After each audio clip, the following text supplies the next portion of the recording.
আমার অনলাইন স্কুলে সবাইকে স্বাগতম। আমরা এখন নবম দশম শ্রেণীর সাধারণ গণিতের 3.3 বীজগণিতিক রাশি থেকে অনুশীলনীর 9 নম্বর অঙ্কটি করব।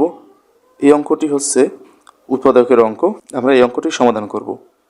এই অঙ্কটি আমরা যেভাবে দেখতে পাচ্ছি, প্রথমে একটা এক্স আছে, তারপরে স্কোয়ার আছে plus 13x plus 36।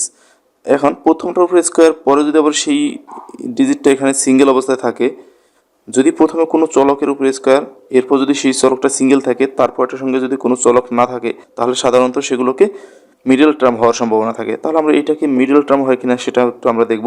Middle term মানে হচ্ছে প্রথমটা এবং শেষেটা গুণ, প্রথমটা এবং শেষেটা গুণ করলে 36x² হবে। এখন এই মাঝের অংশটাকে অর্থাৎ এই 13xকে এমনভাবে ভাঙাবো যাতে গুণফলটা 36x² হয় এবং যোগফলটা এই 13x হয়। তাহলে এটাকে ভাঙানোর জন্য আমরা একটু মিডল টার্ম, একটু লসাগুর সহযোগিতা নেই। তাহলে 36, এটাকে আমরা 2 বার নিলে হয় 18, আবার 2 বার নিলে 9, 3 বার নিলে 3। এখন যদি আমরা দেখি কিভাবে এটাকে 13 মিলানো যায়। এটাকে 13 মিলানোর জন্য 3 3 9, আর এখানে আছে 2 2 4।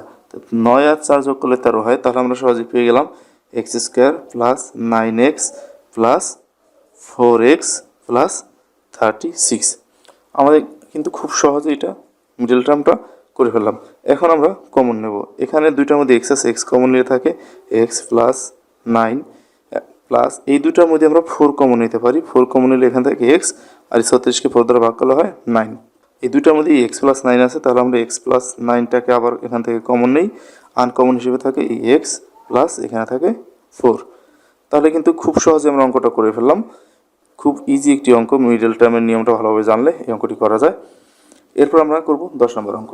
এই অঙ্কটি কিন্তু সেম, এখানে x⁴ আছে, এখানে x² আছে, আর এটার সঙ্গে কোনো x নেই। তাহলে এটাও কিন্তু মিডল টার্মে যাবে। তার জন্য এই প্রথম দুইটা গুণ করলে 20x⁴ হয়।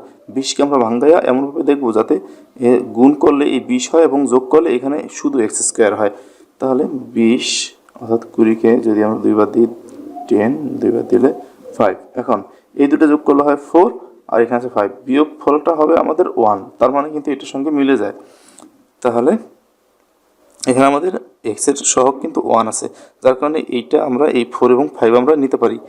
x⁴ এটার সঙ্গে আমরা বড়টা নেব সবসময়। এইখানে যে সাইনটা আছে এই সাইনটা এখানে প্লাস আছে, যার কারণে আমাদের এই বড়টা প্লাসে নিতে হবে। 5x মাইনাস দিয়ে বিপরীত সাইন 4x, এই দুইটার সঙ্গে স্কোয়ার আছে, মাইনাস দিয়ে এই 20।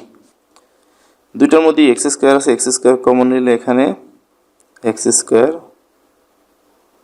প্লাস 5 হয়, মাইনাস দুইটার মধ্যে 4 কমন নিলে হয় x² মাইনাস 5।